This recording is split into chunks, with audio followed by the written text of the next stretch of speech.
Caleb Hartman had buried enough bodies to know the sound of death approaching, but the cry rising from the abandoned wheat field wasn't a dying breath. It was worse. It was a child, alone in miles of nothing, screaming for someone who would never answer. He'd ridden this route 100 times without stopping. Today, something made him pull his horse toward that sound. What he found between those dead stalks would crack open the walls he'd spent 6 years building around his heart. Before we begin, if you're watching from anywhere in the world, drop your city in the comments below. I want to see how far Caleb and Lily's story reaches. And if this story touches you, hit that like button and stay until the very end. The Montana wind carried dust and the smell of coming snow. Caleb Hartman sat his horse at the edge of what used to be the Morrison farm, squinting through October light that made everything look twice as dead as it already was. The field stretched out in rows of brown stalks, their heads bent like mourners. 3 years since anyone worked this land. 2 since the bank took it. 1 since anyone bothered riding past. The cry came again. Caleb's hand went still on the reins. His horse, a gray gelding named Ash, flicked his ears forward. The sound was thin, high, wrong for this empty place. A coyote, maybe, or a hawk tearing into something small. Caleb knew better than to go looking for trouble that wasn't his. He turned Ash west, back toward the ridge trail. The cry sharpened into a word. "Help!" Caleb stopped. His jaw worked, leather creaking as his hands tightened. He'd learned the hard way that other people's emergencies had a cost.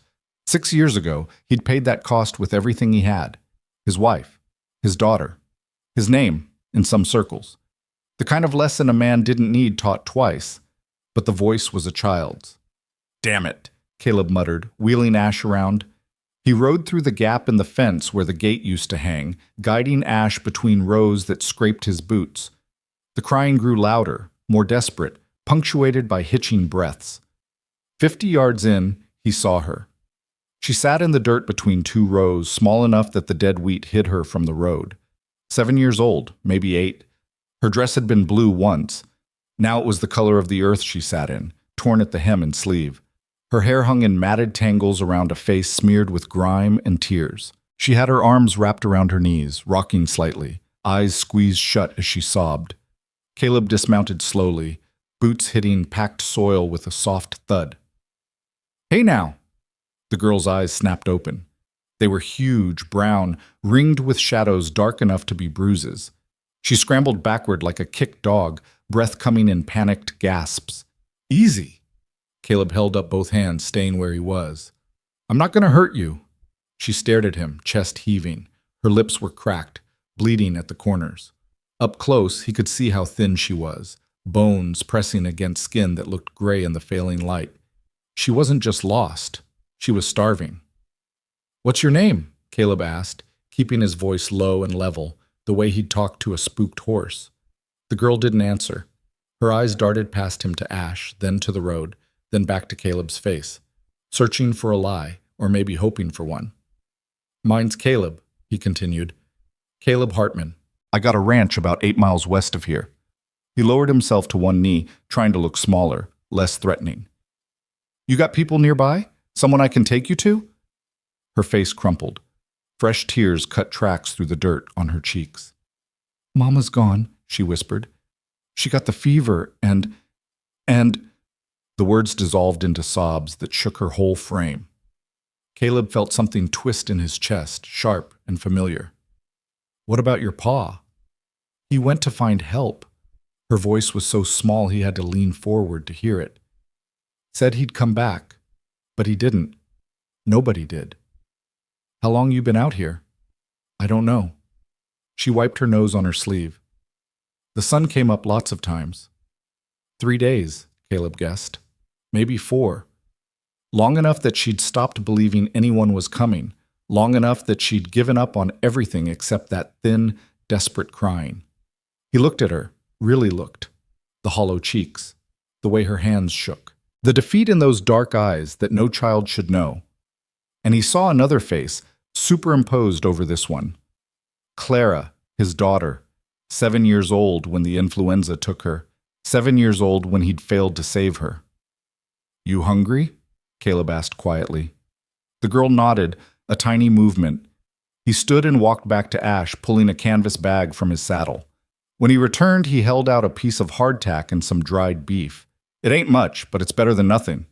She stared at the food like it might vanish. Then she snatched it from his hand and shoved the beef into her mouth, chewing frantically, barely breathing.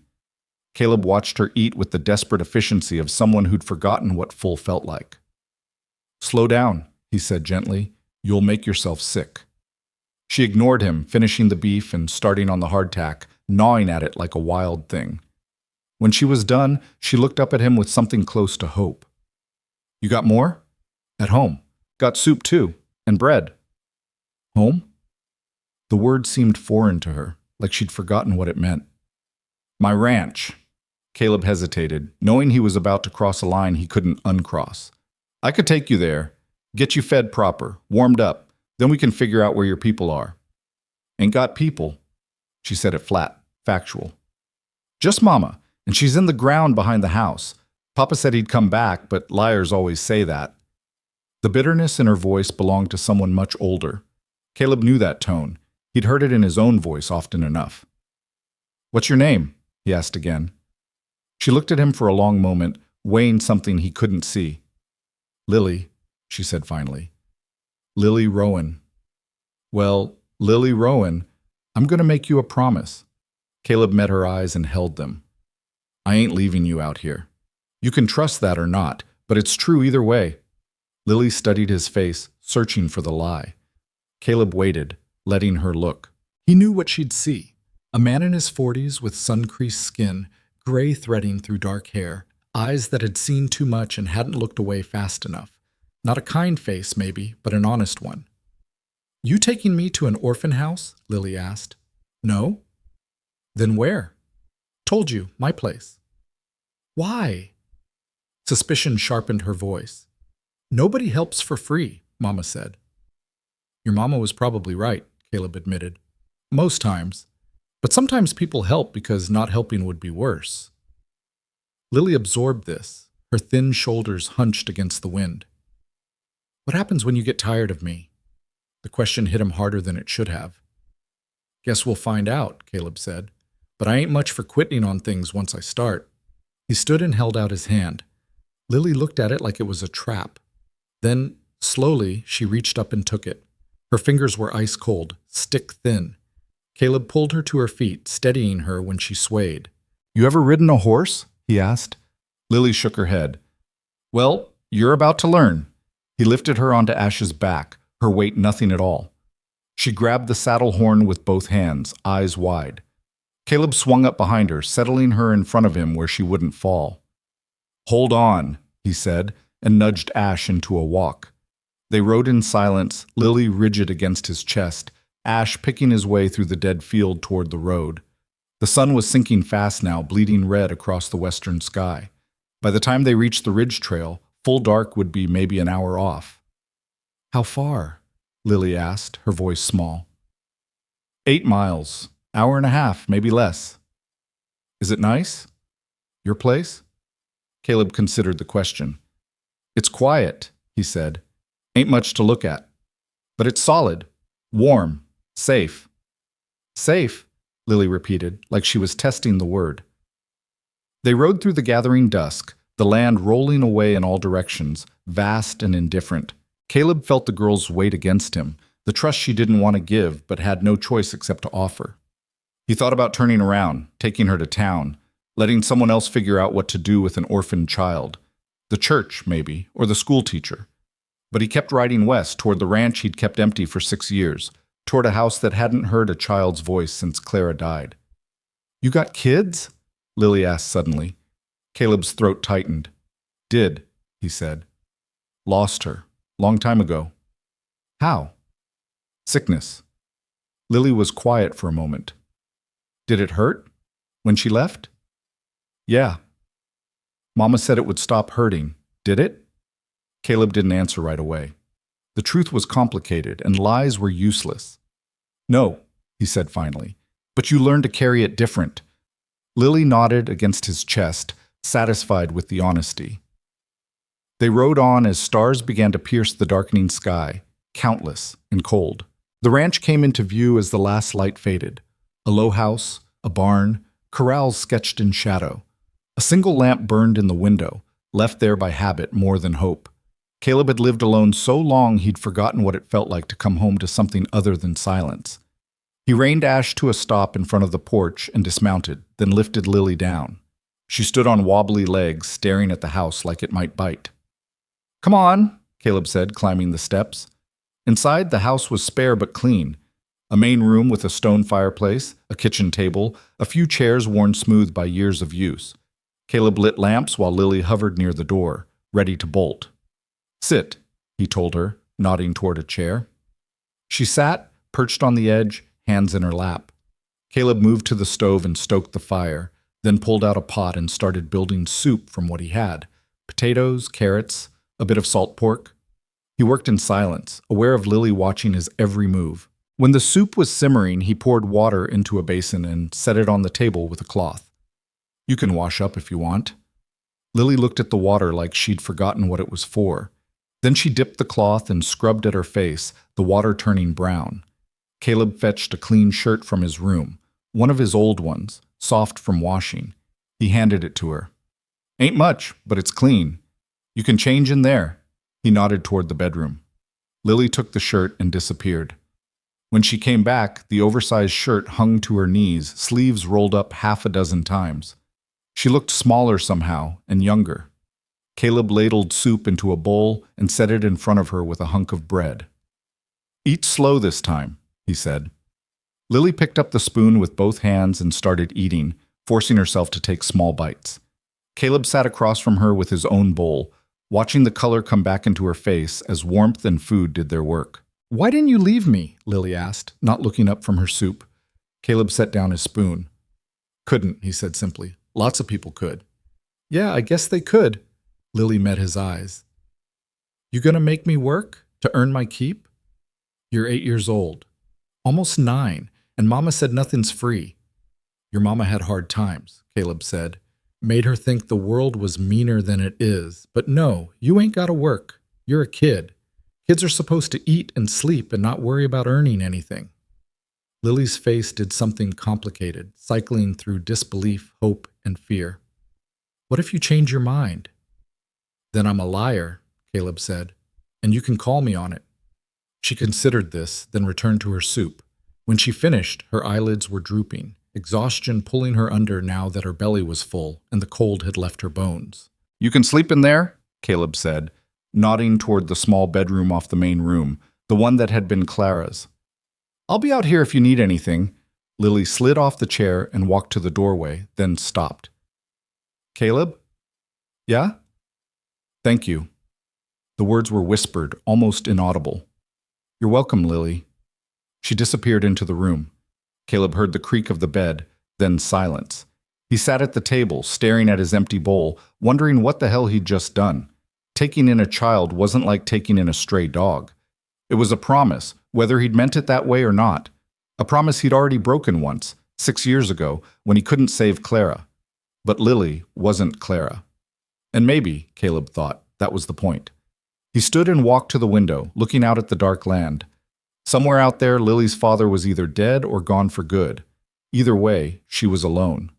And now, so was Caleb, except he wasn't anymore. The house felt different already, warmer, fuller, like something dormant had woken up. Caleb turned back to the room, to the soft glow of lamplight and the faint sound of a child breathing in sleep. For the first time in 6 years, the silence didn't feel like punishment. It felt like a second chance. The next morning, Caleb woke to find Lily standing in the doorway of her room, watching him with wary eyes.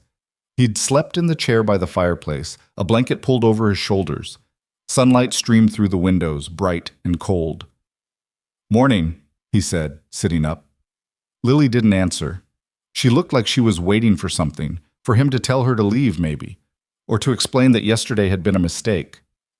"You sleep okay?" Caleb asked. She nodded. "Good." He stood, stretching the stiffness from his back. "How about some breakfast?" Lily's eyes widened. "Really?" "Really." He made eggs and more bread, and Lily ate like she still couldn't believe the food wouldn't disappear. When she was done, Caleb cleared the plates and turned to her. "We need to figure some things out," he said. "You got any family? Anybody we should try to find?" Lily shook her head. "Mama said her folks were dead, Papa's too. It was just us three." "You sure your pa ain't coming back?" "He said he'd be gone 2 days," Lily said flatly. "That was more than 2 days ago." Caleb nodded slowly. He could ride into town, ask around, see if anyone knew about a man named Rowan who'd gone looking for help. But something told him it wouldn't matter. Men who left their kids alone in empty fields didn't usually come back. "All right," Caleb said. "Then here's what's going to happen. You're staying here." Lily stared at him. "For how long?" "Long as you need to." "What if I need to forever?" Caleb met her eyes. "Then forever." Lily's face crumpled, and for a moment Caleb thought she was going to cry. But she didn't. She just nodded, swallowing hard, and looked away. "You can't just keep me," she said quietly. "The law won't let you." "Law's got more important things to worry about than one girl and one rancher," Caleb said. "And if they don't, we'll figure it out. People will talk. People always talk. Don't mean we gotta listen." Lily looked at him, searching his face again for the lie that wasn't there. "Okay," she said finally. "Okay," Caleb echoed. And just like that, the deal was made. The days that followed settled into a rhythm. Caleb showed Lily around the ranch, the barn, the corrals, the creek that ran along the southern edge of the property. She was quiet, watchful, taking everything in like she was memorizing it in case it vanished. Caleb let her be, giving her space to breathe and adjust. He taught her small things. How to collect eggs from the chickens without getting pecked. How to brush Ash's coat until it gleamed. How to stack firewood so it wouldn't topple. Lily learned quickly, her hands steady despite their smallness, her focus intense. At night, they ate dinner together at the table, and Caleb found himself talking more than he had in years. He told her about the ranch, about the cattle he used to run before the market collapsed, about the winters that came hard and the summers that burned the grass brown. Lily listened, asking questions that were smart and sharp, her mind hungry for understanding. She didn't smile much, but slowly the fear started to leave her eyes. One evening, a week after he'd found her, Lily sat by the fireplace with a book Caleb had pulled from a shelf, a collection of old stories his wife had loved. She read haltingly, sounding out words, her brow furrowed in concentration. "You read well," Caleb said from his chair. Lily looked up. "Mama taught me. She said reading was the only thing nobody could take from you." She was right. Lily closed the book, running her hand over the worn cover. "Did your girl like to read?" Caleb's chest tightened, but he didn't look away. "Yeah, she did. Used to make me read to her every night, even when I was dog-tired." "What happened to her?" "Influenza. Came through fast. She was gone in 3 days." Lily was quiet for a moment. "Do you think she'd be mad? That I'm here?" The question surprised him. Caleb leaned forward, elbows on his knees. "No," he said. "I think she'd be glad. She always wanted a big family. Lots of kids running around, making noise. Never got that chance." "Do you miss her?" "Every day." Lily nodded, satisfied. "I miss Mama too. But it don't hurt as bad here." "Why's that?" "Because you're sad too," Lily said simply. "Makes it feel less lonely." Caleb didn't know what to say to that, so he just nodded. They sat in silence, the fire crackling between them, two broken people learning how to be whole. Winter came early that year, snow falling in thick curtains that turned the world white and silent. Caleb taught Lily how to bundle against the cold, how to keep the stove stoked, how to check on the livestock without freezing her fingers. She took to it all with a quiet determination, never complaining, never asking for more than he could give. On Christmas Eve, Caleb surprised her with a gift, a doll he'd carved from wood and dressed in scraps of fabric. It wasn't much, rough around the edges, but Lily held it like it was made of glass. "I ain't never had a doll before," she whispered. "Well, now you do." Lily looked up at him, her eyes shining. "Thank you, Caleb." He nodded, throat tight. "Merry Christmas, Lily." She smiled then, small, tentative, but real. And Caleb felt something shift inside him, something he'd thought was dead and buried. Hope, maybe, or purpose. or just the simple, terrifying knowledge that he wasn't alone anymore. That night, as snow fell outside and the fire burned low, Lily fell asleep on the rug with the doll clutched to her chest. Caleb covered her with a blanket and sat watching her, this small, fierce girl who'd stumbled into his life and refused to let him stay buried in grief. He'd spent 6 years running from ghosts. But maybe, Caleb thought, the only way to outrun the past was to build something new in its place. And maybe that something was already here, breathing softly by the fire, dreaming of a future that didn't hurt. Spring came slow and uncertain, the snow melting into mud before the ground firmed up enough to work. Caleb started planning for the season. Repairs to the barn, new fence posts, maybe a small vegetable garden. Lily followed him everywhere, asking questions, offering to help even when the work was too heavy for her small hands. "Why don't you got cows no more, she asked one morning as they mended a section of fence. "Market went bad," Caleb said, hammering a nail into place. "Prices dropped so low it wasn't worth the cost of feed.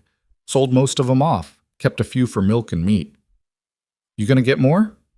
"Maybe, someday." "When?" "When I got a reason to." Lily was quiet for a moment, then said, "I could be a reason." Caleb looked at her, this girl with dirt on her cheeks and hope in her eyes. "Yeah," he said. "I suppose you could." 2 months after Caleb found her, Lily stopped flinching when he moved too fast.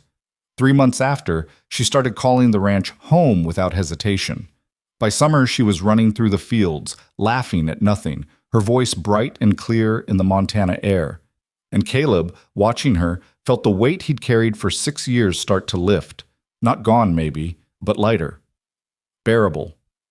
One evening in late June, as fireflies blinked in the gathering dusk, Lily sat on the porch steps beside him, her doll in her lap. "Caleb?" she said softly. "Yeah?" "Can I call you Papa?" Caleb's breath caught. He looked at her, at this girl who'd been left in a dead field to die, who'd survived on nothing but stubbornness and hope, who'd chosen him as much as he'd chosen her. "Yeah, Lily," he said, voice rough. "You can call me Papa." She leaned against his side, and Caleb put his arm around her, holding on to the only family he had left, the only family he needed. Above them, stars began to appear, one by one, filling the sky with light. And for the first time in 6 years, Caleb Hartman wasn't afraid of what tomorrow might bring. The years rolled by with the quiet persistence of seasons, snow giving way to mud, mud to wildflowers, wildflowers to harvest gold, then back to snow again. Lily grew taller, stronger, her laughter filling spaces in the house that had been silent so long Caleb had forgotten they existed. By the time she turned 12, she could rope a calf, mend a fence line, and read better than most adults in town. She had Caleb's practicality and her mother's sharp mind, a combination that made her formidable even as a child. But Montana territory in the 1880s wasn't kind to girls without proper parentage, and Caleb knew it was only a matter of time before the world outside their ranch took notice of what he'd built with Lily. The trouble started on a Tuesday in October, 4 years after Caleb had found her in that dead field. Caleb was replacing boards on the barn when he heard the wagon. He looked up to see Reverend Marcus Stone and his wife Constance rolling up the drive, their matched bays stepping high, the wagon polished to a shine that seemed like a rebuke to the dust and work of ranch life. Caleb set down his hammer and walked to meet them, wiping his hands on his pants. "Reverend, Mrs. Stone," he nodded to each in turn. "Mr. Hartman." The Reverend climbed down, offering his hand. He was a tall man, thin as a rail, with eyes that seemed to catalog sin by instinct. His wife remained in the wagon, her face pinched beneath her Sunday bonnet. "What brings you out this way?" Caleb asked, though he already knew. The Reverend didn't make social calls. "We've come about the girl," Stone said. "Lily, isn't it?" "That's right. She's been living here for some time now." 4 years. Stone's eyebrows rose. 4 years, and in all that time you haven't thought to formalize the arrangement. Caleb's jaw tightened. "Didn't know it needed formalizing. She's fed, clothed, safe, got a roof over her head, and someone who cares whether she wakes up in the morning. Seems formal enough to me." "Mr. Hartman," Constance spoke up from the wagon, her voice carrying the sharp edge of righteousness. A child needs more than food and shelter. She needs Christian guidance, proper education, the influence of a woman. Surely you can see that a man alone is not equipped to raise a young girl. She's learning, Caleb said evenly. Can read, write, cipher better than most. I teach her what I know. And what of her soul? Stone asked. When was the last time that child sat in a pew? Heard the word of God? Caleb felt heat rise in his chest, but kept his voice level. Her soul's doing fine, Reverend. Is it? Stone's gaze sharpened. Or are you keeping her isolated out here, away from decent society, because you know this situation is irregular? A man and a girl, no blood relation, no legal guardianship. People talk, Mr. Hartman. Let them talk. It's not that simple. Stone stepped closer, lowering his voice like he was sharing a confidence. I've spoken with Judge Morrison. He agrees that the child would be better served in a proper home.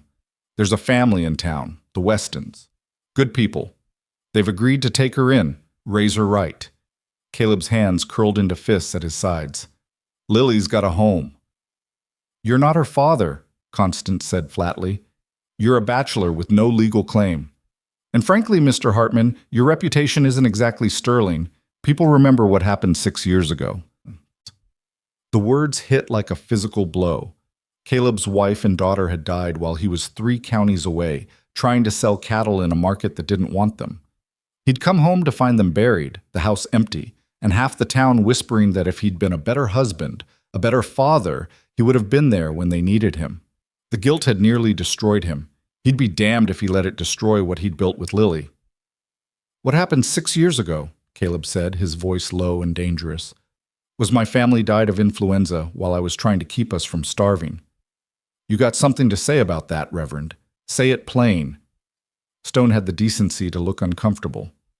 I'm not casting aspersions on your character. I'm simply suggesting that Lily deserves a stable home with 2 parents. The Westons can provide that. I'm not giving her up. It's not your choice to make, Constance said. Judge Morrison has the authority to remove her if he deems it necessary. And he will, Mr. Hartman, if you force his hand. Before Caleb could respond, a voice cut through the tension. I ain't going nowhere. They all turned. Lily stood on the porch, her arms crossed, chin lifted in defiance. She'd grown her hair long, and it hung in a dark braid over one shoulder. Her dress was simple but clean, her boots worn but sturdy.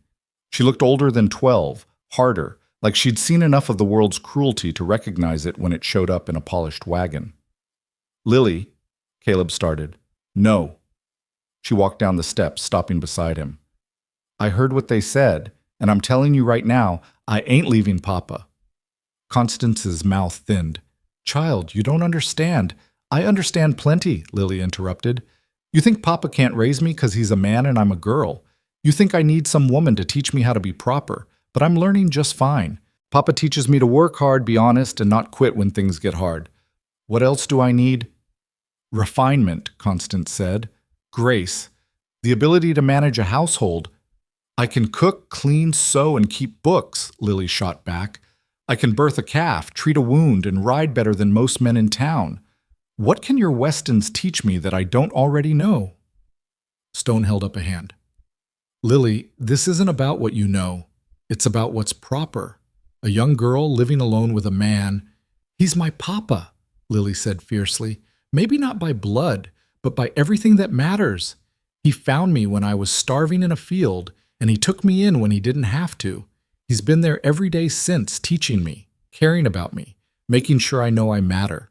You want to take that away and give me to strangers because it looks better to you? Caleb put a hand on her shoulder. Lily, let me handle this. No, Papa. They need to hear it. She turned back to the Stones, her young face set with determination. You can tell your judge that if he tries to take me, I'll run. I'll disappear so far into these mountains he'll never find me. And if he does find me, I'll run again. I'll keep running until I'm old enough that nobody can make me do anything I don't want. Because this is my home, and Papa is my family, and I don't care what your laws say about it. The silence that followed was thick enough to choke on. Constance's face had gone red, her mouth opening and closing like a landed fish. Stone looked between Lily and Caleb, something shifting in his expression, Not quite respect, but close to it. Mr. Hartman, Stone said finally, I'll speak with Judge Morrison. Perhaps we can arrange a compromise. Legal guardianship, properly documented. It would satisfy the court and allow the girl to stay with you. And if the judge says no, Caleb asked, then we'll cross that bridge when we come to it. Stone climbed back into the wagon, his wife still sputtering beside him. But I'd suggest you make an effort to bring the girl to town more often. Let people see she's being raised properly. It would go a long way toward silencing the gossip. Caleb nodded once, not trusting himself to speak. The wagon rolled away, leaving Caleb and Lily standing in the yard, dust settling around them. When the sound of hooves faded, Lily let out a breath she'd been holding. You think they'll really try to take me? She asked quietly. They might try, Caleb said, but they won't succeed. How can you be sure? He looked down at her, this fierce, stubborn girl who'd chosen him as much as he'd chosen her. Because I learned something 4 years ago when I brought you home. I learned I can't lose another daughter, and I won't. Not to sickness, not to the law, not to anything. Lily's eyes filled with tears. You mean that? Every word. She threw her arms around him, pressing her face against his chest. Caleb held her tight, feeling the tremor of fear she'd been hiding beneath all that bravado. He understood. The world was full of people who thought they knew better, who saw a situation they didn't like and decided they had the right to fix it. But this wasn't their life to fix. It was his and Lily's, and they'd built it together out of nothing but need and stubborn hope. Come on, Caleb said, pulling back. We got work to do. They spent the rest of the day in purposeful motion, Caleb finishing the barn repairs while Lily tended the garden and fed the chickens. But the Reverend's visit hung over them like a storm cloud, and that night at dinner, neither of them had much appetite. Papa? Lily pushed peas around her plate. What did Mrs. Stone mean about your reputation? Caleb set down his fork. He'd known this conversation was coming, had been dreading it for 4 years. When your sister Clara died, I wasn't here. I was off selling cattle, trying to make enough money to keep the ranch going. Your mama got sick while I was gone, and by the time I got back, they were both buried. That wasn't your fault. No, but people talked anyway. Said a man who loved his family would have been there. Said I cared more about money than about them. He looked at Lily, making sure she understood. They were wrong. I loved them more than anything, but grief makes people cruel, and I was an easy target. Is that why you were alone when you found me? Part of it. Mostly, I just couldn't stand being around people anymore.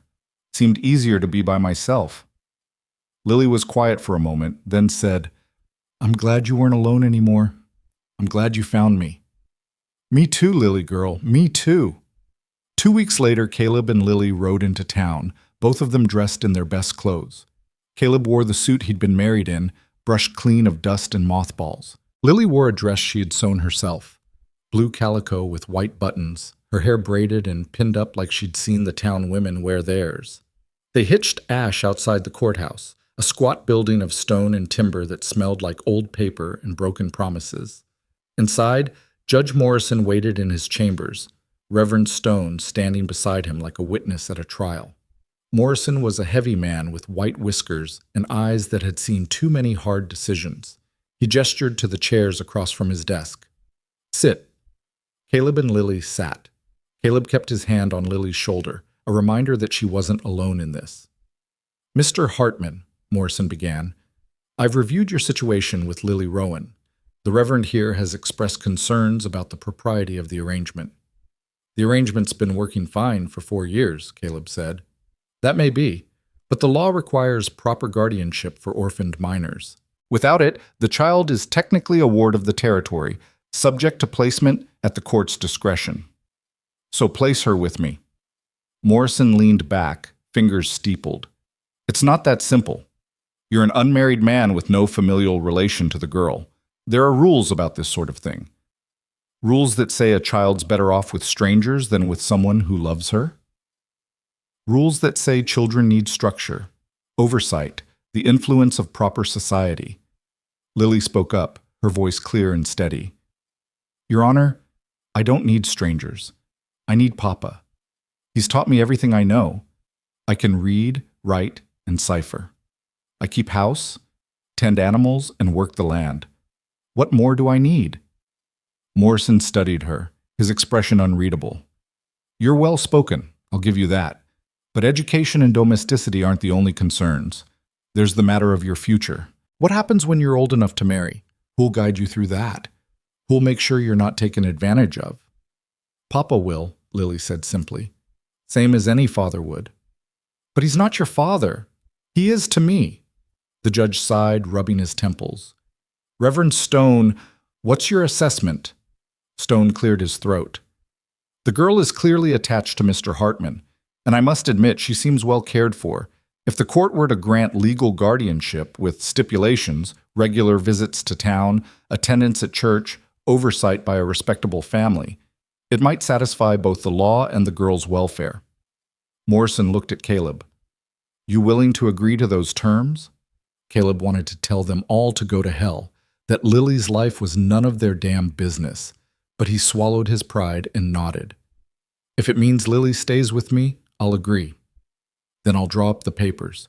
You'll have legal guardianship, Mr. Hartman, conditional upon the girl's continued well-being and proper upbringing. The Reverend will check in periodically to ensure compliance. Morrison fixed Caleb with a hard stare.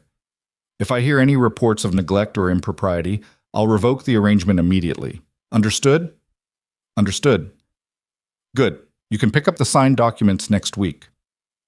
Outside, the sun was bright and warm, the street busy with wagons and people going about their lives. Caleb and Lily walked to where Ash was tied, neither of them speaking until they were out of town, the open land stretching before them like a promise. We did it, Lily said finally, her voice trembling with relief. Yeah, Caleb said. We did. They're going to watch us now. Make sure we're doing everything right. Let them watch. We got nothing to hide. Lily smiled, the tension draining from her shoulders. Can we go home now? Yeah, Lily girl, let's go home. The ride back was quiet, but it was the good kind of quiet, the kind that came from a hard fight won. When the ranch came into view, Lily let out a breath Caleb didn't know she'd been holding. Papa? She said as they dismounted. Yeah? Thank you for fighting for me. Caleb put his hand on her head, rough with affection. Didn't fight for you, Lily. Fought with you. Big difference. She grinned, and Caleb felt something settle deep in his chest, the certainty that they'd weathered the storm and come out stronger for it. The months that followed were marked by a cautious peace. True to his word, Reverend Stone visited once a month, inspecting the house, questioning Lily about her lessons, watching Caleb for signs of moral failing. Caleb bore it with grim patience, knowing it was the price of keeping Lily safe. And Lily, for her part, played the role of dutiful daughter with the same determination she brought to everything else. She learned to navigate the expectations of town society, to sit quietly during church, to speak when spoken to smile at the women who whispered behind their hands. But at home, on the ranch, she was still Lily, fierce, opinionated, unafraid to challenge Caleb when she thought he was wrong. One winter evening, when Lily was 13, she sat by the fire mending a shirt while Caleb worked on the ranch's account books. Snow fell outside, thick and silent, burying the world in white. Papa? Lily said, not looking up from her sewing. What happens when I'm grown, when I don't need you anymore? Caleb glanced up, surprised by the question. What makes you think you won't need me? I mean, when I'm old enough to be on my own, will you want me to leave? He set down his pen, giving her his full attention. Lily, this is your home. It'll always be your home, whether you're 13 or 30. You leave when you're ready, not before. But what if I never want to leave? Then you don't leave. She looked at him, her young face serious. What if I want to stay and help run the ranch, build it back up to what it was? Caleb felt something warm unfold in his chest. You want that? Yeah, I like it here. I like the work. I like this. She gestured to the room, the fire, the quiet comfort of their life together. I don't want to go live in some town, marry some man I barely know, and spend my life being proper. I want to stay here with you and make this place something worth having. It's already worth having, Caleb said quietly. Then let's make it worth more. He smiled, a rare thing. All right, Lily girl, we'll make it worth more. And they did. Over the next 3 years, as Lily grew from a girl into a young woman, they rebuilt the ranch together. Caleb bought more cattle, invested in better stock. Lily kept the books, managed the household, and worked the land beside him like a partner instead of a child.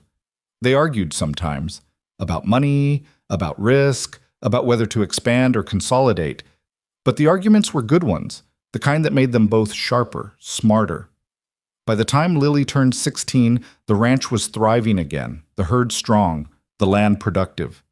And Lily had become someone Caleb barely recognized from that starving child in the dead field, confident, capable, her own person. One spring morning, as they rode out to check the fence lines, Lily pulled her horse alongside Caleb's. "Papa," she said, "I've been thinking." About? About what we talked about 3 years ago. About making this place worth more. We've done pretty well, I'd say. We have, but I think we could do better. Caleb raised an eyebrow. How? There's other kids out there. Kids like I was, alone, scared, with nobody who wants them. What if we made room for them here? Caleb reined his horse to a stop, staring at her. You want to take in more children? Not take in like charity. Bring in like family. Give them what you gave me, a place to belong, work that matters, people who care if they live or die. Lily's eyes were bright with purpose. This ranch saved me, Papa. Maybe it could save others too. Caleb was silent for a long moment, turning the idea over in his mind. It was risky, complicated, the kind of thing that would bring even more scrutiny from people like Reverend Stone, but it was also right, in a way that made perfect sense. You really want to do this? He asked. Yeah, I do. Caleb looked at his daughter, and she was his daughter in every way that mattered, and saw the same stubborn hope that had brought them both through the worst years of their lives. All right, he said, let's do it. Lily's face broke into a grin, and Caleb felt the future shift, opening up into something bigger than he'd ever imagined. They'd started with nothing but grief and need, and they'd built a home. Now they'd build something even larger, a place where lost children could find themselves, where broken families could be mended, where the word home meant exactly what it should. A place where nobody was ever left alone in a dead field, crying for help that would never come. Because Caleb and Lily knew what that felt like, and they'd be damned if they let it happen to anyone else. The first child came to them on a cold morning in late March, when the snow was still thick on the ground, but the sun carried a promise of thaw. Caleb was in the barn mucking stalls when he heard Lily call his name, her voice carrying an edge of urgency that made him drop the pitchfork and head outside. A wagon sat in the yard, driven by a woman Caleb recognized from town, Sarah Mitchell, the schoolteacher. Beside her sat a boy, maybe 10 years old, thin as a whip and twice as tense. His clothes were too small, his face bruised along one cheekbone, and his eyes held the kind of wariness that came from too many broken promises.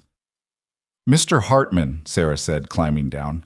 I apologize for arriving unannounced, but I didn't know where else to go. What's the trouble? Caleb asked, wiping his hands on his pants. Sarah glanced at the boy, who was staring at the ground like he wished he could disappear into it. This is Thomas Webb. His father died 2 months ago in a mining accident. His mother remarried quickly, to a man who's made it clear Thomas isn't welcome. I found him sleeping in the schoolhouse this morning. He had nowhere else to go. Lily had come to stand beside Caleb, her eyes fixed on the boy with an intensity that spoke of recognition. She knew what it felt like to have nowhere to go. Why bring him here? Caleb asked, though he already knew the answer. Because people talk, Mr. Hartman. They say you took in a girl nobody wanted and made her family. They say you're good people, even if you're unconventional. Sarah's voice softened. Thomas needs good people. He needs a place where he matters. Caleb looked at the boy who still hadn't lifted his eyes from the dirt. Thomas, you got anything to say about this?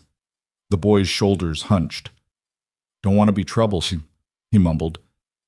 That wasn't what I asked. Thomas finally looked up, his gaze meeting Caleb's for just a moment before skittering away. I got nowhere else, he said quietly. Ma said I could stay, but her new husband said different, said he wasn't feeding another man's whelp. Anger flickered in Caleb's chest, quick and hot. He'd never understood men who could look at a child and see a burden instead of a person. You know how to work? Yes, sir. I can clean, haul water, feed animals. I'm strong for my size. I ain't asking if you're useful. I'm asking if you know how to work, to put your hands to something and see it through, even when it's hard. Thomas nodded slowly. I think so, sir. Caleb glanced at Lily, who gave him the smallest nod, her expression saying everything he needed to know. They talked about this, planned for it, but planning and doing were two different things. Taking in one child had been hard enough. Taking in a second meant crossing a line they couldn't uncross, committing to something bigger than themselves. But Caleb had learned 4 years ago that the hardest choices were usually the right ones. All right, he said. You can stay. We'll give it a try, see how it works. But I got rules. You work, you learn, you don't lie, and you don't steal. You do those things, we'll get along fine. You don't, and we'll have problems. Understood? Thomas's eyes went wide. You mean it? I can stay? That's what I said. The boy scrambled down from the wagon, landing in the snow with a crunch. He looked around like he was seeing the ranch for the first time, taking in the barn, the house, the corrals. Thank you, sir, he said, his voice cracking. Thank you. Sarah Mitchell smiled, relief washing over her face. I'll let the judge know Thomas is in your care. If you need anything, paperwork, supplies, send word to the schoolhouse. Appreciate it, Caleb said. After Sarah left, Lily walked over to Thomas, her hands on her hips. You hungry? Thomas nodded. Come on then, let's get you fed. Caleb watched them walk toward the house, Lily already talking to the boy in that easy, practical way she had, explaining how things worked, where he'd sleep, what chores he'd be responsible for. Thomas listened with the desperate attention of someone who'd been cast adrift and suddenly found solid ground. That night, after Thomas had eaten 2 bowls of stew and fallen asleep in the small room off the kitchen, Lily and Caleb sat at the table, the lamplight casting long shadows across the walls. You think we did the right thing? Caleb asked. Lily looked at him like he'd asked if the sky was blue. Course we did. You saw him, Papa. He needed us. There's going to be more. You know that, right? Word spreads. People will start bringing us every unwanted kid in the territory. Good. Let them come. Lily's voice was fierce. We got room. We got food. We got a place that can hold more than just the 2 of us. Why shouldn't we share it? Caleb couldn't argue with that. He'd spent years living small, keeping his world contained to what he could control. But Lily had reminded him that some things were worth the risk, worth the mess, worth the uncertainty. Family was one of those things. Thomas proved himself quickly. He was quiet, hard-working, and desperately eager to please. Within a week, he knew every animal on the ranch by name, could muck a stall faster than Caleb, and followed Lily around like a shadow, soaking up everything she taught him. At night, he ate like he was still afraid the food would disappear, and he watched Caleb and Lily with an expression that was part hope, part disbelief, like he couldn't quite trust that this was real. Caleb understood. Trust took time to build, especially when it had been broken before. One evening, about a month after Thomas arrived, Caleb found the boy sitting on the porch steps, staring out at the darkening land. He sat down beside him, neither of them speaking for a long moment. You settling in all right? Caleb asked finally. Yes, sir. Thomas paused, then added, It's different here. Different how? Quieter, safer. Thomas picked at a loose thread on his pants. At Ma's new place, I was always waiting for something bad to happen. Here, I'm still waiting, but nothing does. You think something bad's coming? Thomas shrugged, a small defensive motion. Always does, don't it? Caleb thought about that. About how many times in his life things had gone wrong, how many times he'd lost what he loved. But he also thought about Lily, about the 4 years they'd built together, about the fact that sometimes good things came and stayed. Not always, Caleb said. Sometimes things work out, sometimes you get lucky. You believe that? I'm starting to. Thomas looked at him, really looked, searching for the lie.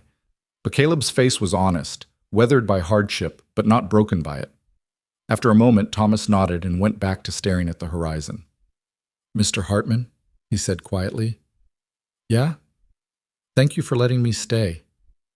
You earned your place here, Thomas. You work hard. Pull your weight. That's all anyone can ask.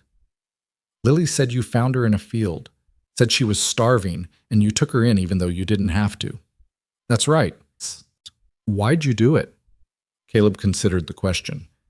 Because I couldn't leave her there. Because walking away would have been wrong.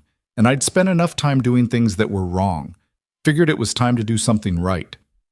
Thomas absorbed this, his young face serious. You think I'll ever stop feeling like I'm going to mess this up? Yeah, Caleb said. I do. Might take a while, but you'll get there. They sat in comfortable silence as stars began to prick the sky, the night settling around them like a blanket. Inside, Lily was cleaning up from dinner, humming a tune Caleb didn't recognize. The sound drifted through the open door, warm and alive, filling the space between words. The second child came in June. Her name was Emma, and she was 6 years old, brought by the same woman who'd brought Thomas.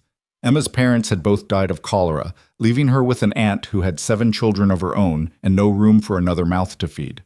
Emma arrived clutching a rag doll, her eyes huge and frightened, her silence so complete that Caleb wondered if she could speak at all. Lily took one look at her and made a decision. She can share my room, she told Caleb. She's too little to be alone. Emma didn't speak for the first 2 weeks. She ate when food was put in front of her, did small chores when asked, and followed Lily everywhere with the devoted attention of a duckling. At night, Caleb could hear Lily talking to her in low, soothing tones, telling her stories, promising her that this place was safe, that nobody would hurt her here. Slowly, Emma began to thaw. She smiled at Thomas when he made faces to amuse her. She helped Lily in the garden, her small hands careful with the seedlings. And one morning, as Caleb was saddling Ash, she walked up to him and tugged on his sleeve. Mr. Caleb? Her voice was barely a whisper.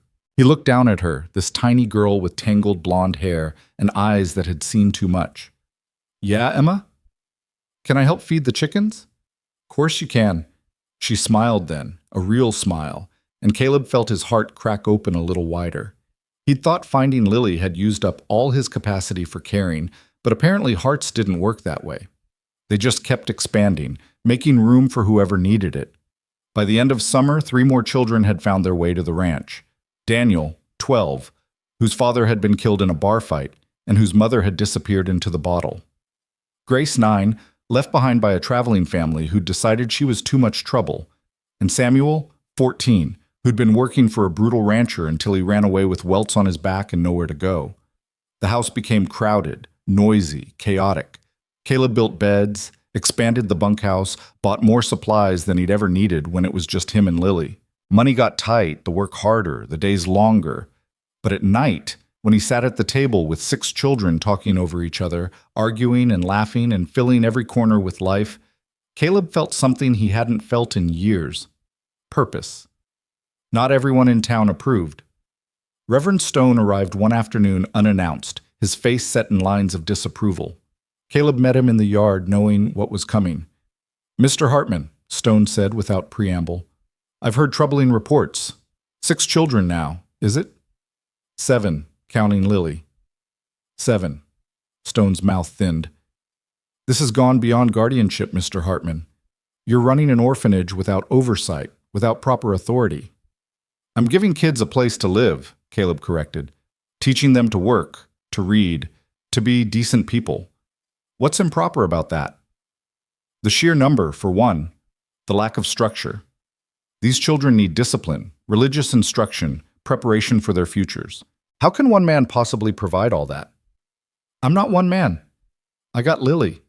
She's 16 now, smart as they come, and she's the best teacher these kids could ask for. We're managing fine. Are you? Stone's gaze swept the yard where Thomas and Daniel were repairing a fence while Grace and Emma hung laundry. Or are you simply warehousing children because you can't say no?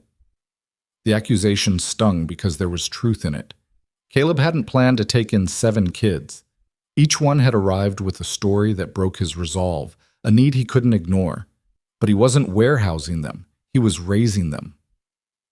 These kids got food, shelter, and people who care about them, Caleb said, keeping his voice steady. That's more than most orphanages provide. You got a problem with that, Reverend. Take it up with the judge. But unless you're planning to take one of these children yourself, I'd appreciate you leaving us to our work. Stone bristled. I'm trying to help you, Mr. Hartman. The community is concerned. There are questions about propriety, about whether this environment is appropriate for young girls. The environment is fine, Lily's voice cut through the conversation. She'd walked up behind Caleb, her expression fierce. These kids are learning, growing, becoming who they're meant to be. If the community's concerned, they can come see for themselves instead of sending you to do their judging for them. Lily, Stone said, his tone patronizing, you're young. You don't understand the complexities. I understand plenty. I understand what it's like to have nobody. I understand what it feels like when one person decides you're worth saving. These kids understand it too, because Papa gave them the same chance he gave me. So unless you're offering something better, Reverend, maybe you should mind your own business. Stone's face went red. He looked at Caleb, then at Lily, then at the children working quietly in the yard. Finally, he shook his head. This isn't over, Mr. Hartman. The judge will hear about this. Let him hear. We got nothing to hide. After Stone left, Lily turned to Caleb, her jaw set. They're going to try to shut us down, aren't they? They might try. What do we do? Caleb looked at his daughter, at the determination in her eyes, the same stubborn hope that had carried them both through impossible things. We keep going, he said. We do right by these kids, show everyone that this works, and if the judge has a problem, we'll deal with it. But Lily wasn't satisfied. That's not enough, Papa. We need to be smarter. We need to prove we're doing this right, really right, not just surviving, but thriving. What are you thinking? School. Real school with lessons and structure. If we can show that these kids are learning, that they're being prepared for good lives, nobody can say we're just taking in strays. Caleb raised an eyebrow. You want to teach 7 kids? I want to teach as many as come, and I want to do it right. Lily's voice was steady, confident. I've been reading, Papa. Books on education, on how to run a proper school. I can do this. I know I can. Caleb studied her, this girl who'd become a woman while he wasn't looking, who'd taken her own pain and turned it into something fierce and protective. All right, he said. We'll do it your way. The next 2 months were a blur of activity. Lily transformed the old storage room into a classroom, begging books from Sarah Mitchell, creating lesson plans, organizing the children by age and ability. Caleb built desks, bought slates and chalk, watched in amazement as his daughter became a teacher right before his eyes. The children thrived under Lily's instruction. Thomas, who'd barely been able to read when he arrived, was now devouring books on ranching and animal husbandry. Emma learned her letters, sounding out words with painstaking care. Daniel discovered a gift for mathematics. Grace wrote poetry in a small notebook she carried everywhere. Samuel, initially resistant to learning, found he had a talent for drawing, sketching the horses and cattle with surprising skill. Word spread through the territory. The Hartman Ranch wasn't just taking in unwanted children. It was educating them, giving them skills and knowledge that would serve them for life. People started to notice, some with approval, others with suspicion, but all with a grudging respect for what Caleb and Lily were building. In September, Judge Morrison made an unannounced visit. Caleb watched from the barn as the judge's wagon rolled up, his chest tight with apprehension. This could be the end of everything they'd worked for. Morrison climbed down slowly, his eyes taking in the scene. Children working in the garden, the newly painted house, the sound of voices reciting lessons drifting from the open window. He walked to where Caleb stood, his expression unreadable. Mr. Hartman, Morrison said, I've come to see this operation for myself. You're welcome to look around, Your Honor. Morrison did exactly that. He walked through the house, inspected the classroom, questioned the children about their lessons and their living conditions. He spoke with Lily, testing her knowledge, challenging her methods. He watched meals being prepared and served, noted the cleanliness, the order, the obvious care that went into every detail. Finally, he returned to where Caleb waited in the yard, his face still giving nothing away. Mr. Hartman, Morrison said, I came here prepared to shut you down. Reverend Stone made a compelling case that this situation was untenable, improper, and potentially harmful to the children in your care. Caleb's jaw tightened, but he said nothing. However, Morrison continued, what I've seen here today contradicts those claims.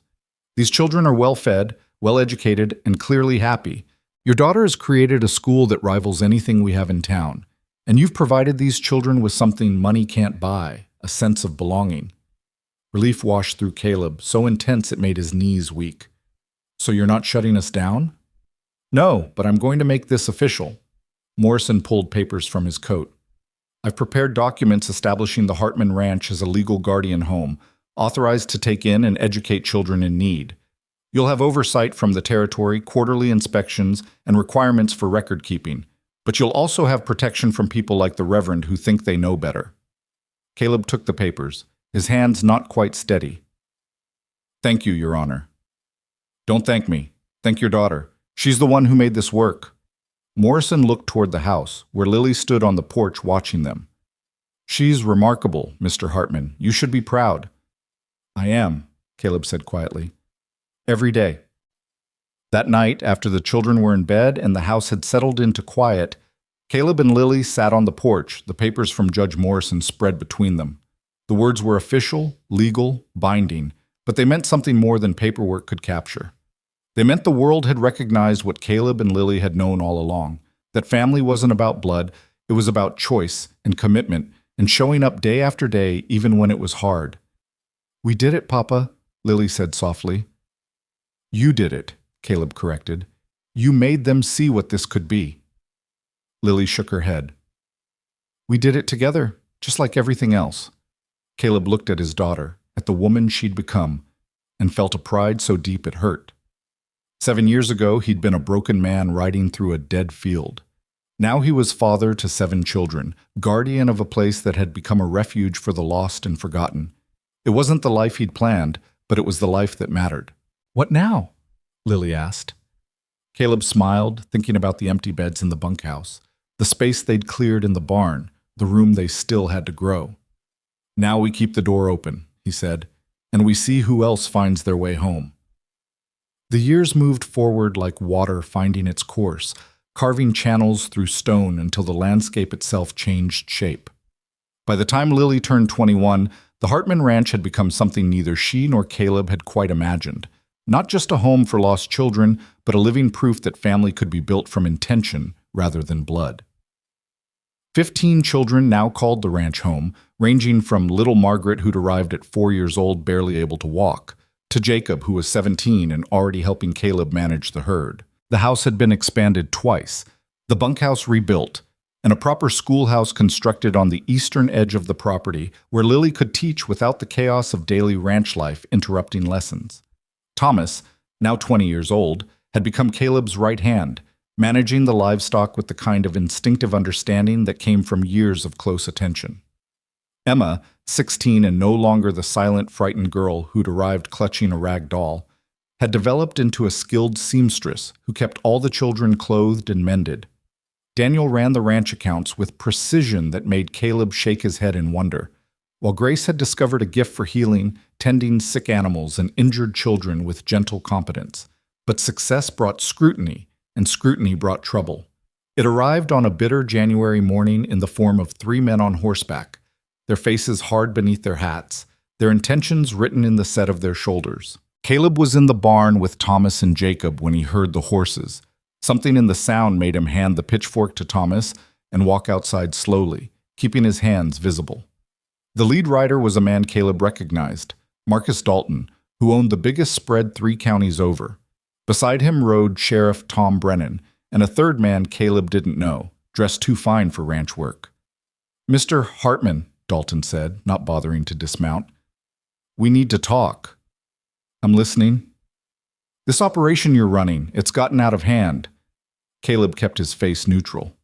How so? Dalton gestured broadly at the ranch. You got 15 kids here now. 15. That's not a family, Hartman. That's a business. And businesses need proper licensing, inspections, regulations. Judge Morrison gave us legal authority, Caleb said. We're in compliance with territorial law. The well-dressed man spoke up, his voice carrying the clipped precision of education. I'm Lawrence Whitmore, Territorial Inspector for Child Welfare. Mr. Dalton has raised concerns that this facility may be operating outside proper guidelines. What concerns? Caleb asked, though he could already feel where this was heading. Number of children per guardian, primarily. Also questions about adequate supervision, educational standards, and long-term planning for the children's futures. Whitmore pulled a leather folder from his saddlebag. I'll need to conduct a thorough inspection, today, if possible. Caleb wanted to refuse, to tell them all to get off his land and mind their own business, but he'd learned that fighting the wrong battles led to losing the war. Fine. You can inspect, but you do it respectful, and you don't upset the children. Whitmore dismounted, followed by Brennan. Dalton stayed on his horse, watching with cold satisfaction. Thomas had appeared in the barn doorway, his face hard, and Caleb caught his eye and shook his head slightly. Not yet. Not unless things went bad. The inspection took 3 hours. Whitmore went through every building, examined food stores, questioned children about their daily routines, reviewed Lily's lesson plans and grade records. He was thorough, professional, and utterly without warmth. Lily followed him from room to room, answering questions with the same careful precision she used when teaching mathematics, her jaw tight with barely contained anger. Finally, Whitmore returned to the yard where Caleb waited. The children had gathered on the porch, sensing trouble, their faces worried. Lily stood beside Caleb, her hand finding his arm in a gesture of solidarity. "Mr. Hartman," Whitmore said, consulting his notes. "I find the physical conditions here adequate, if somewhat rudimentary. The children appear healthy and reasonably educated. However, I have serious concerns about the scale of this operation." Meaning? Meaning 15 children is too many for 2 adults to supervise properly. The territorial guidelines recommend no more than 6 children per guardian household. You're more than double that number. "Those guidelines were written for town families," Lily said, her voice sharp, "not working ranches. Every child here has responsibilities, structure, education. They're not just being supervised, they're being raised." Whitmore's expression didn't change. "Nevertheless, the guidelines exist for a reason. There's also the matter of long-term planning. What happens to these children when they reach adulthood? Do you have apprenticeships arranged, marriage prospects, plans for independent living?" "They got a home here as long as they need it," Caleb said. "Some will stay and work the ranch. Others will move on when they're ready. We don't throw them out at 18 like their horses were done breaking." "That's admirable, Mr. Hartman, but not legally sufficient. These children need formal transition plans, documented training in trades, evidence of preparation for self-sufficiency." Whitmore closed his folder. "I'm recommending the Territorial Board review your guardianship status. Until they reach a decision, no new children can be placed here." Dalton spoke from his horse, satisfaction thick in his voice. "Told you this was too big to be proper. Man's playing at running an orphanage without any of the oversight."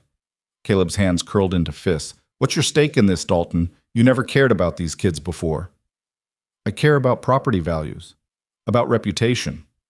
Having a place like this in the territory makes us all look like we can't take care of our own."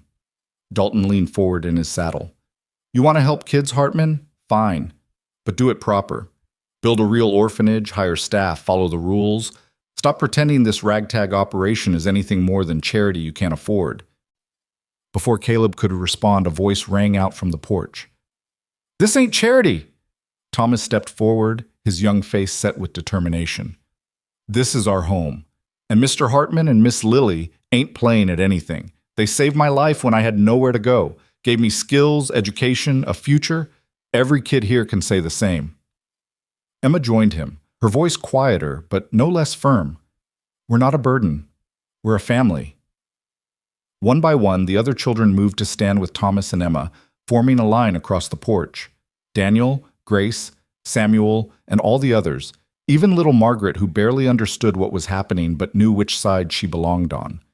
Their faces held the same fierce loyalty, the same unwillingness to be dismissed as problems to be solved. Whitmore looked at them, and for a moment something flickered in his expression. Surprise, maybe, or recognition. But it vanished quickly behind professional detachment. "Your sentiments are noted. However, my recommendation stands. The board will make their decision within 60 days. He mounted his horse, Brennan following suit. Dalton gave Caleb one last contemptuous look before wheeling his horse around. The 3 men rode off, leaving dust and uncertainty in their wake. Caleb stood in the yard long after they'd disappeared, feeling the weight of what had just happened settle on his shoulders. They'd worked so hard, built something so good, and now men in fine clothes with papers and regulations were threatening to tear it down. Lily's hand found his again. "We'll fight this, Papa." "I know." But Caleb's voice was tired, heavy with the knowledge that fighting didn't always mean winning. That night, after the children were in bed, Caleb and Lily sat at the kitchen table with Thomas, Emma, and Daniel. The three oldest children had insisted on being part of whatever came next, and Caleb had agreed. They'd earned that right. "They're going to shut us down, aren't they?" Thomas said, his voice flat. "Not if we can help it," Lily said, "but we need to be smart. We need to show the board that this place works, that we're doing everything right." Daniel tapped his ledger. "Our finances are solid. We're not in debt, not taking charity. Every child contributes to their own upkeep through work, and we're teaching them trades. That has to count for something." "It does," Emma added. But Mr. Whitmore seemed more worried about paperwork than reality. He wants documentation, evidence, proof that meets his rules. "Then we give him proof," Lily said. "We document everything, every lesson, every skill learned, every plan for the future. We show them that these children aren't being warehoused. They're being prepared for real lives." Caleb listened to them strategize, these young people who'd come to him broken and had grown into the kind of adults who fought for what mattered. He felt pride and grief mixing in his chest, proud of who they'd become, grieving for the fact that they had to fight at all. "There's something else," Caleb said quietly. "Dalton. He's the real problem here, not Whitmore. He wants us gone, and he's got money and influence. We need to know why." "Because we make him look bad," Thomas said. "Every kid we save is a reminder that people like him didn't care enough to try."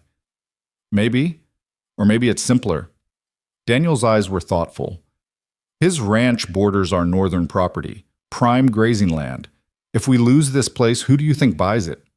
Understanding dawned on Caleb's face. "Son of a bitch wants our land." "Makes sense," Emma said. "He frames it as concern for the children, gets us shut down, buys the property at auction. He wins, we lose, and he looks like a responsible citizen doing his civic duty." Lily's jaw set. "Then we don't give him the chance. We prove we're running this place better than any orphanage in the territory. We make it impossible for the board to justify shutting us down." "How?" Thomas asked. "By showing them what these children become." Lily's eyes were bright with determination. "Samuel's getting ready to apprentice with the blacksmith in town. Grace wants to study nursing. You're managing the herd better than most men twice your age. If we can show the board concrete evidence of success, children leaving here with skills and futures, they can't claim we're failing." "That's months away," Caleb said. "The board decides in 60 days. Then we work with what we have now, letters from employers who've hired our older children, testimonials from people in town, records of every child's progress." Lily looked at each of them in turn. "We tell our story, all of it, and we make them see what this place really is." The next 2 months were a blur of preparation. Lily compiled years of educational records, documenting each child's progress from arrival to present. Daniel prepared financial statements showing the ranch's stability. Emma gathered letters from townspeople, the school teacher, the doctor, the blacksmith, all testifying to the quality of the children's education and character. Thomas and the older boys worked double shifts to keep the ranch running smoothly while preparations continued. They fixed every fence, repaired every building, made sure that if the board sent another inspector, they'd find nothing to criticize. But the real work was emotional. Lily sat with each child individually, asking them about their dreams, their plans, their hopes for the future. She wrote it all down, creating a document that showed not just what the children had learned, but who they were becoming. One evening, as Lily finished interviewing 14-year-old Sarah, a girl who'd arrived 2 years earlier after her parents abandoned her at a train station, Caleb watched from the doorway. "What do you want to do when you're grown?" Lily asked. Sarah thought carefully. "I want to teach, like you. I want to help kids who don't got anybody. Show them they can be somebody, even if they started as nobody." Lily's hand trembled slightly as she wrote. "That's beautiful, Sarah." "It's because of you," Sarah said simply. "You showed me that where you come from don't matter as much as where you're going. After Sarah left, Lily sat staring at her notes, tears tracking down her cheeks. Caleb crossed the room and put his hand on her shoulder.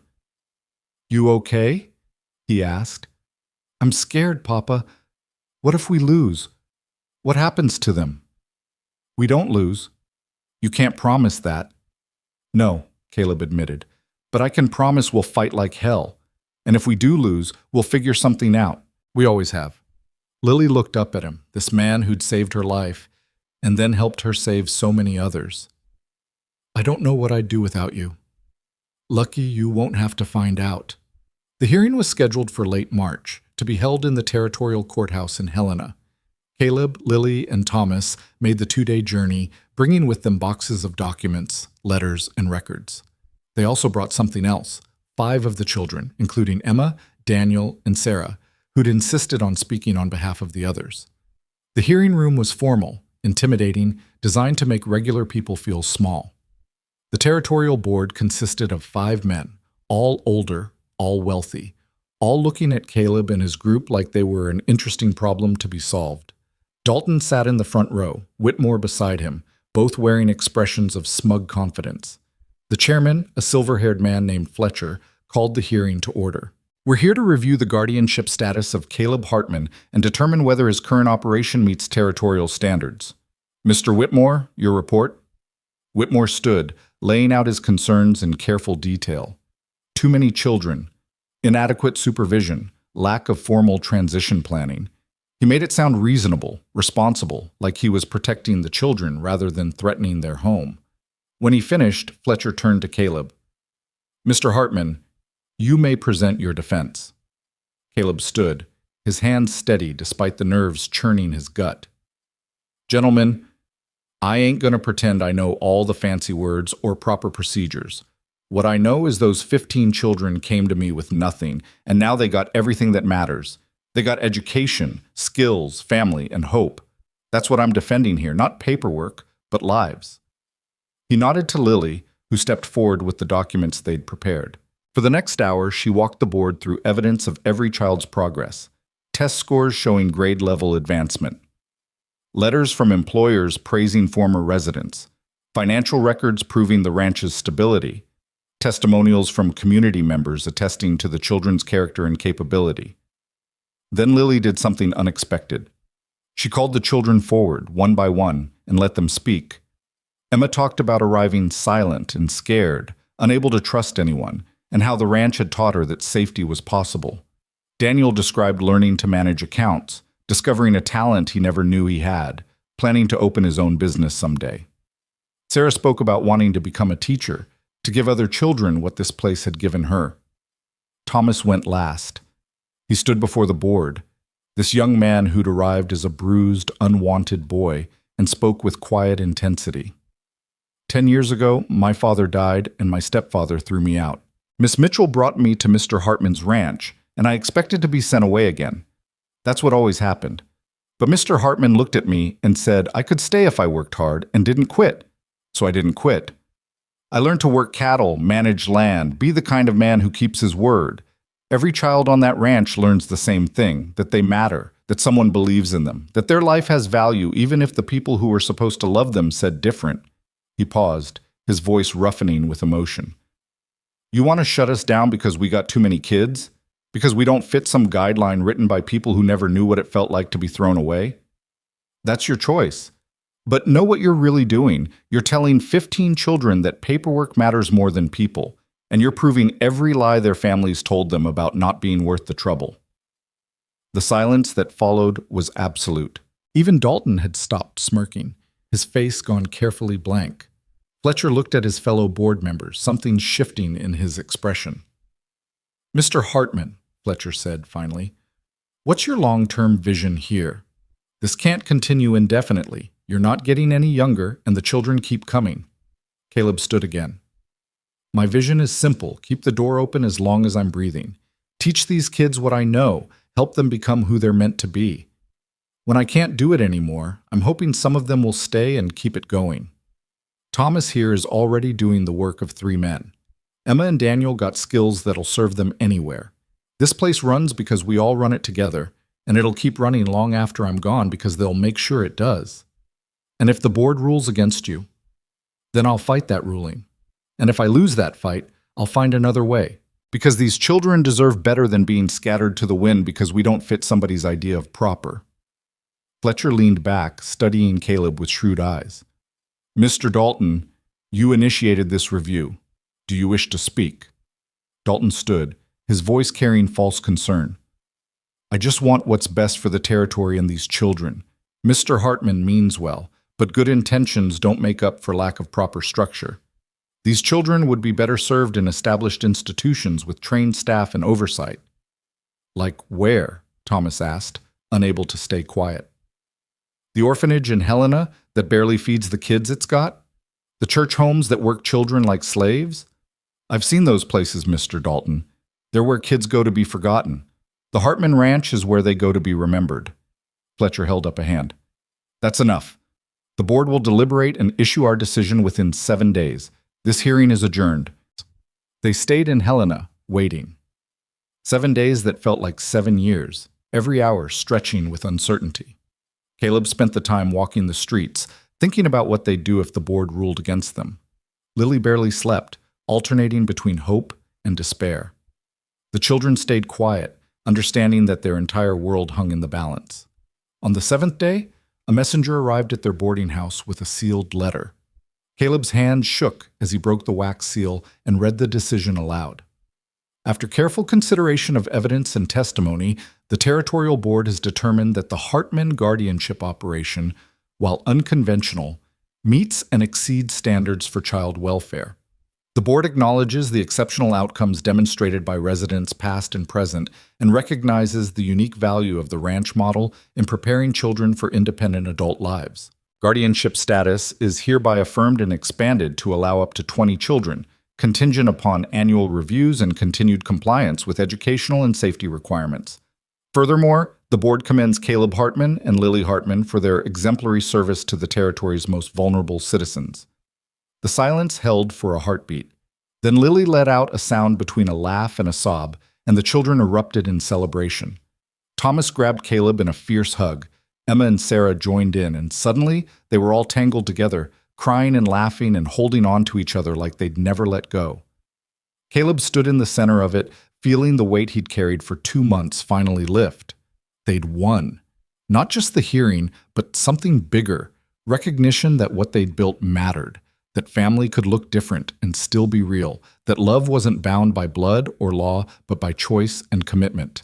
That night, as they prepared to leave Helena and return home, Lily found Caleb standing outside the boarding house, looking up at the stars.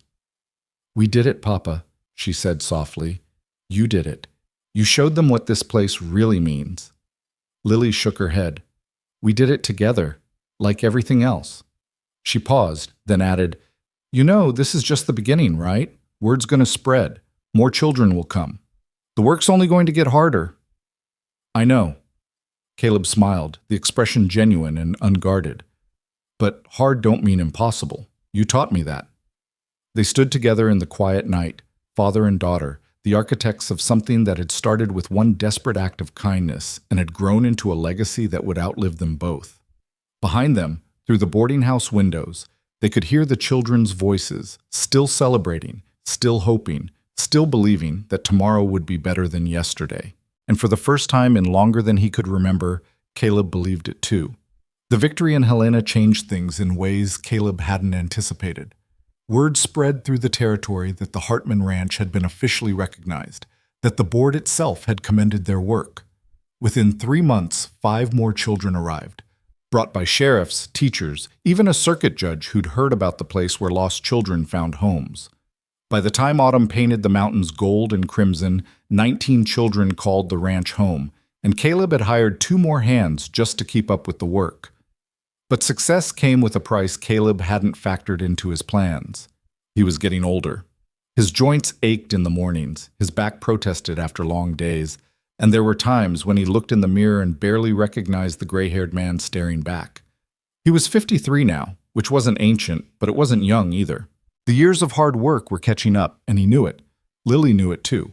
She'd started taking on more of the daily management, making decisions that used to be his alone, organizing the ranch with the efficiency of someone born to lead. At 23, she'd become the heart of the operation while Caleb increasingly became its soul, the steady presence that held everything together even as his strength waned. One evening in late October, as the first snow dusted the peaks and wood smoke curled from the chimney, Caleb sat on the porch watching the children finish their evening chores. Thomas was teaching the younger boys how to properly stack firewood. Emma supervised dinner preparations with 3 of the girls.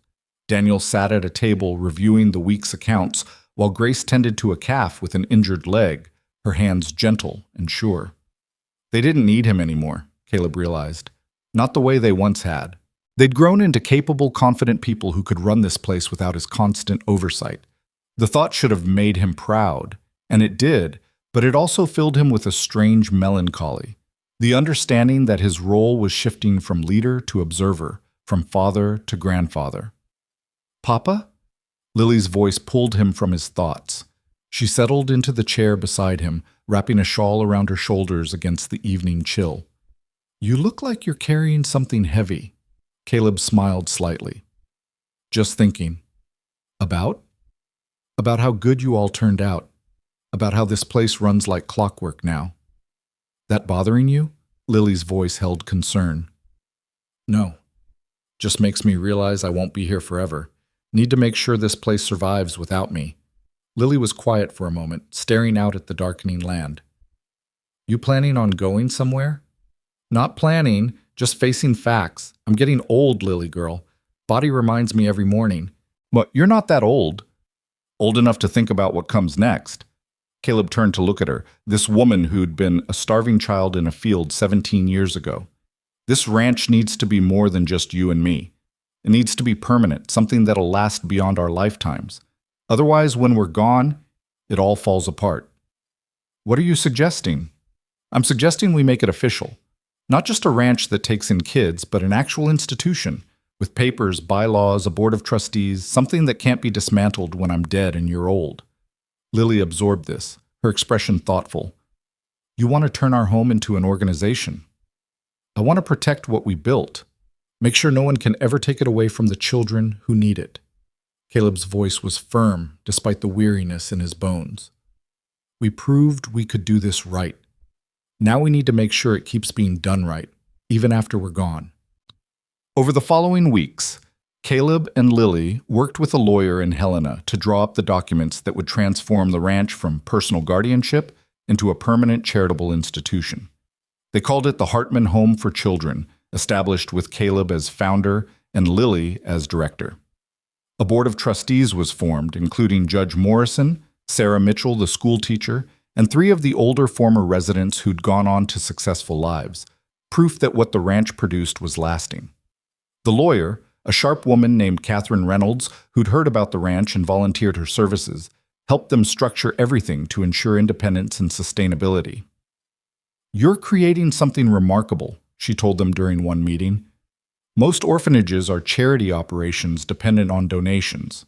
You're building something self-sustaining where the children's labor contributes to their own care while teaching them skills. It's revolutionary." "It's just common sense," Caleb said. "People learn by doing. Kids are no different." "Perhaps, but common sense isn't as common as you might think." Catherine smiled. "This will outlive you, Mr. Hartman. Generations from now, children will find safety here because of what you and your daughter built." The thought humbled Caleb more than he could express. He'd started with one broken girl and a desperate need to do something right. Now they were creating something that might last 100 years or more, touching lives he'd never meet, saving children not yet born. But creating permanence on paper was easier than ensuring it in reality. The real test came the following spring, when Caleb's body finally forced the issue. He was working in the barn with Thomas and Jacob, moving hay bales to prepare for the new season's calving. One moment he was lifting, the next he was on the ground, his chest tight, his left arm numb, his breath coming in painful gasps.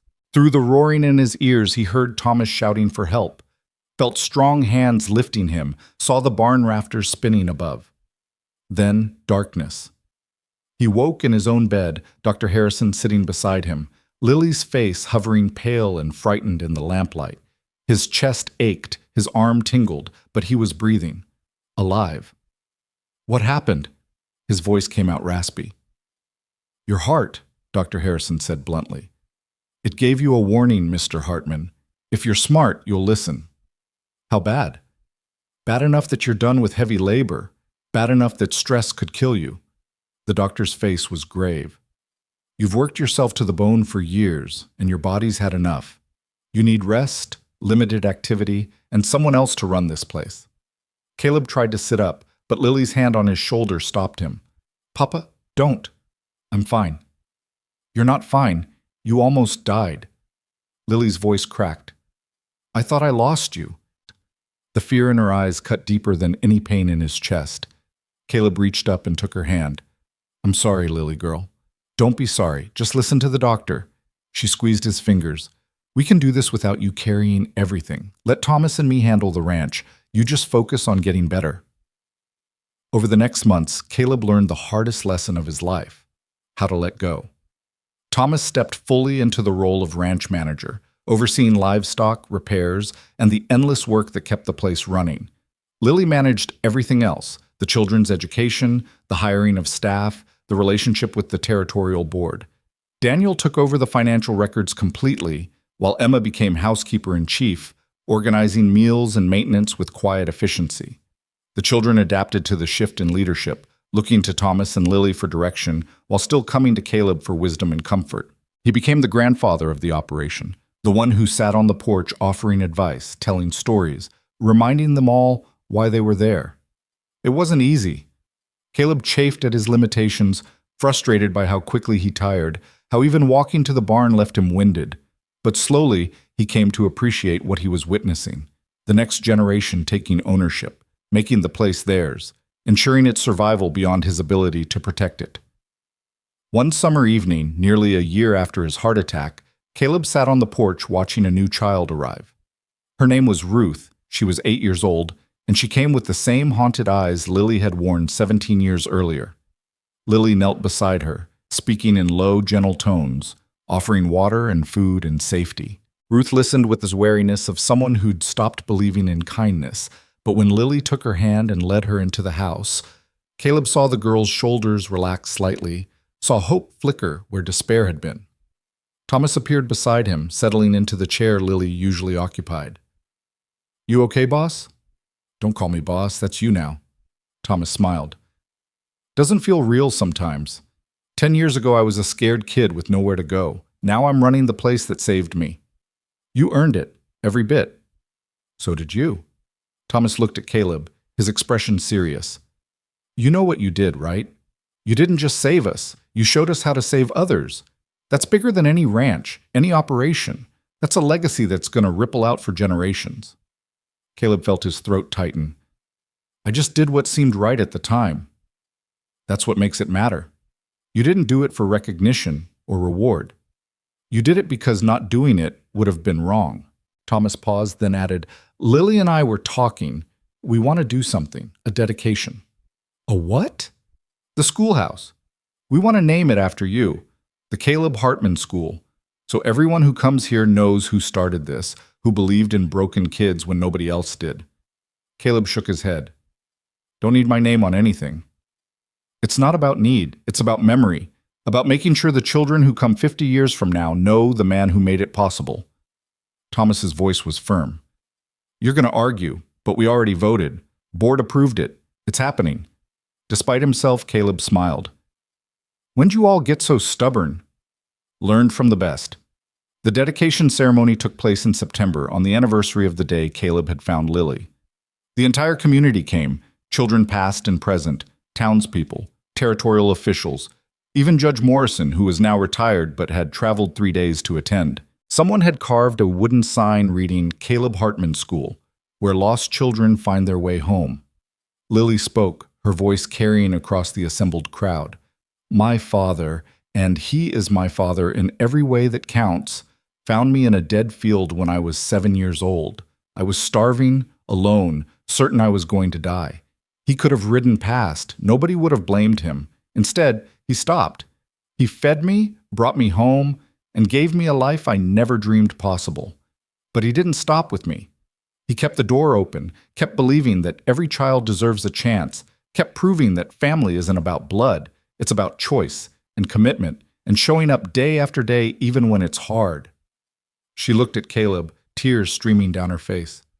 Papa, you taught me that one person's kindness can change the world. You taught all of us that.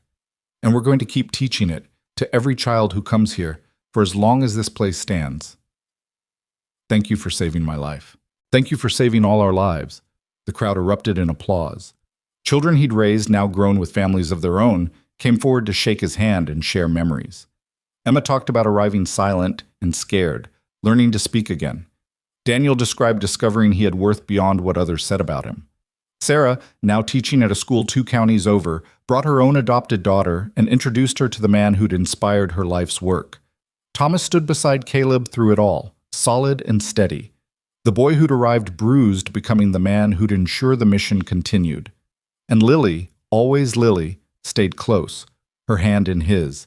The connection between them as strong as it had been that first night when she'd asked to call him Papa. As the sun set and the celebration wound down, Caleb found himself standing alone by the new sign, running his weathered fingers over the carved letters. 40 children had come through this place so far. 40 lives changed. 40 futures secured. How many more would follow? How many children not yet born would find safety here because he'd stopped his horse in a dead field 17 years ago? You're thinking too much, Lily said, appearing beside him. I can always tell. Just counting blessings. Find enough? More than I ever expected. Caleb looked at his daughter, this fierce, brilliant woman who'd taken her own pain and transformed it into purpose. You know I'm proud of you, right? Not just for what you do, but for who you are. I know, Papa. I'm proud of you too. Lily leaned her head against his shoulder, a gesture from childhood that still fit despite the years. Promise me something? What? When your time comes, whenever that is, you'll go knowing you did enough, that you saved enough people, fixed enough broken things. Because you did, Papa. You did more than enough. Caleb wrapped his arm around her. I promise. The years that followed were gentler than those that had come before. Caleb's heart never fully recovered, but it held, giving him time to watch the home he'd built flourish and grow. More children came, each one finding safety and purpose in the place that had become a beacon for the lost and forgotten. The ranch expanded, adding workshops where children learned blacksmithing, carpentry, sewing, and animal husbandry. Lily hired teachers, expanded the curriculum, ensured every child left with both practical skills and academic education. Thomas married Emma in a ceremony on the ranch, with Caleb officiating and every child in attendance. They built a house on the northern edge of the property and had 3 children of their own, raising them alongside the others, teaching them that family was something you built rather than something you were born into. Daniel opened a business in town, providing jobs for former residents who needed work. Grace became a nurse, returning to the ranch twice a month to provide medical care. Sarah's school became known as one of the best in the territory, staffed partly by teachers who'd grown up at the Hartman home. By the time Caleb turned 60, the ranch housed 23 children, employed 5 full-time staff, and had sent more than 60 young people out into the world to build successful, meaningful lives. The Hartman Home for Children had become an institution, recognized throughout Montana Territory as proof that children didn't need perfect circumstances to thrive. They needed people who believed in them. Caleb's final years were marked by a deep, abiding peace. He sat on the porch most days, watching children work and play, offering wisdom when asked, mostly just being present. His body failed gradually, his strength ebbing like a tide going out, but his mind stayed sharp, his heart full. On a clear morning in early May, 3 days after his 63rd birthday, Caleb woke to find breathing difficult, his chest tight. He didn't panic. He'd known this was coming, had felt it approaching like a distant storm finally arriving. He called for Lily, and she came immediately, understanding in her eyes. It's time, isn't it? She asked quietly, sitting on the edge of his bed. Yeah, Lily girl, I think it is. She took his hand, her grip fierce despite her tears. I'm not ready. Nobody ever is. But you'll be fine. You've got Thomas, Emma, Daniel. You've got 23 children who need you. You've got everything you need to keep this going. I don't have you. You'll always have me. Caleb squeezed her fingers with what strength he had left. I'm in every board you nailed, every lesson you teach, every child who comes here scared and leaves strong. You carry me forward, Lily. That's how this works. Word spread quickly through the ranch. Thomas came, then Emma, then all the others. Every child old enough to understand, every staff member, everyone who'd been touched by the man who'd built this place from nothing but need and stubborn hope. They gathered in his room and around his bed, silent and grieving, saying goodbye to the grandfather they'd never known they needed until he'd been there. Caleb looked at them all, these faces he loved, these lives he'd helped save. He thought about Clara, his first daughter, gone so long ago. He thought about his wife, about the family he'd lost and the family he'd found. He thought about a little girl crying in a dead field and the choice he'd made to stop. Promise me, he said, his voice barely a whisper now. You'll keep the door open. Every child who needs a home, you give them one, no matter what. We promise, Papa, Lily said, speaking for them all. We'll keep the door open forever. Caleb smiled. It was enough, more than enough. He closed his eyes as the morning sun streamed through the window, warming his face, and thought about all the mornings he'd watched break over this land, all the sunrises that had brought new days, new children, new chances. The light grew brighter, softer, and somewhere in the distance he heard Clara's laugh, his wife's voice calling him home. And then, peacefully, surrounded by the family he'd chosen and who'd chosen him back, Caleb Hartman let go. The funeral drew people from across the territory. Former residents, some now with gray in their own hair, came to pay respects to the man who'd saved them. Townspeople who'd initially doubted him came to acknowledge they'd been wrong. Judge Morrison, now elderly himself, spoke about the day Caleb had fought for custody of a little girl nobody wanted, and how that fight had changed the territory's entire approach to orphaned children. But the most powerful moment came when Lily stood beside the grave and spoke not about Caleb's achievements, but about his character. My father believed in second chances, she said, her voice steady despite her grief. He believed that where you started didn't determine where you ended. He believed that family was built through choice and commitment, that love was stronger than blood, and that every child deserved someone who would fight for them. He lived those beliefs every day of his life, and because of that, 47 children found homes when they had nowhere else to go. Hundreds more will follow, because the door he opened will never close. She looked at the assembled crowd, children, staff, community members, and saw the future Caleb had made possible. He's gone, but his work continues. Every child we take in, every life we help rebuild, every person who leaves here believing they have worth, that's Papa's legacy. That's how we honor him, by keeping our promise, by keeping the door open. The years proved her right. The Hartman Home for Children not only survived Caleb's death, it flourished. Lily ran it with Thomas as co-director, expanding programs, improving facilities, ensuring every child received the education and support they needed. When Lily finally retired at 65, she passed leadership to one of the children she'd raised, who passed it to another, creating an unbroken chain of people who understood from personal experience what the home meant. By the turn of the century, the Hartman home had served more than 200 children. By 1920, that number exceeded 500. The original ranch had expanded to include satellite homes in other territories, all following the same model: work, education, family, and the unwavering belief that every child had value. The schoolhouse still bore Caleb's name, a reminder to every child who passed through its doors that they were part of something bigger than themselves. The original house, now carefully preserved, became a museum of sorts, showing how far they'd come from that first winter when one man and one girl had created family from nothing but need. And in the cemetery on the hill overlooking the ranch, Caleb's gravestone bore an inscription chosen by Lily: Caleb Hartman, 1882-1885. He stopped when others rode past. He stayed when others left. He believed when others doubted. Because of him, no child walks alone. Beside his grave, space was left for Lily, for Thomas, for Emma, and for all the others who'd helped build what he'd started. A family cemetery for a family that had never been bound by blood, only by the simple, radical act of choosing to care. The sun set over Montana, painting the sky in shades of gold and crimson, and the land that had once been empty now teemed with life. Children playing, learning, growing, becoming who they were meant to be. The door to the main house stood open, as it always did, as it always would. A permanent invitation to anyone who needed shelter, safety, family.